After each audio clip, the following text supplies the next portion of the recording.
আসসালামু আলাইকুম।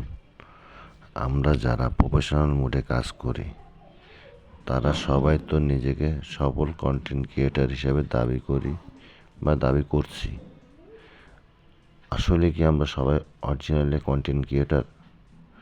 আমরা যদি একজন কন্টেন্ট ক্রিয়েটার হয়েই থাকি তাহলে একজন কন্টেন্ট ক্রিয়েটারের ভিডিও দেখতে আমাদের এত কষ্ট কিসের? একটা ভিডিও করলে ভিউ হয় না 10টা 20টা, কমেন্ট হয় 30টা 40টা। এটা কি? তার মানে আপনারা ভিডিওগুলো ওপেন করেন না, আসেন কমেন্ট করে চলে যান। যদি ভাই 30 সেকেন্ড 40 সেকেন্ড 1 মিনিটের একটা ভিডিও আপনারা দেখতে না পারেন তাহলে আপনারা কী করে সফল হবেন? আর আপনি কিভাবে আশা করেন যে আপনার যে ভিডিওগুলো সেগুলো অন্য কেউ দেখবে?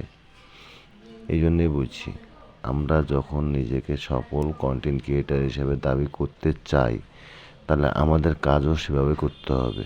আপনি একটা অফিসে সারা মাস কাজ করলেন বেতনের আশায়, ফেসবুকে কন্টেন্ট ক্রিয়েটার হিসেবে আপনি কাজ করছেন বেতনের আশায় যে আপনি একটা সময় সফল হবেন, ওখান থেকে ইনকাম করবেন। কিন্তু আপনার যে কাজের ধরন বা আমার যে কাজের ধরন, এইভাবে যদি আমরা মনে করি সফল হব, কখনোই কি সম্ভব? ফেসবুক গাইডলাইন কি বলে?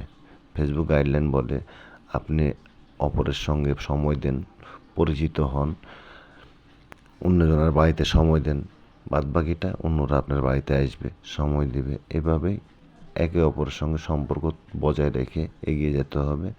এভাবে আমরা সফলতা পাবো, আর এভাবেই ফেসবুক আমাদেরকে টাকা দেবে। এখন যদি আমরা মনে করি না সবাই আমার ভিডিওটাই দেখে যাবে, আমি কাউটা দেখতে হবে না, তাহলে কিন্তু ভাই কখনোই সম্ভব নয়। গাইডলাইনের বাইরে, ফেসবুকের আওতার বাইরে, কারণ আপনি যেটা করছেন আপনি সেটাই পাবেন, এটাই স্বাভাবিক। গিভ অ্যান্ড টেক, আপনি যা দিবেন তাই পাবেন ফেরত। সবাই ভালো থাকবেন, সুস্থ থাকবেন, একে অপরকে সাপোর্ট করবেন, ভালোবাসা দিবেন, ভালোবাসা অর্জন করে নেবেন।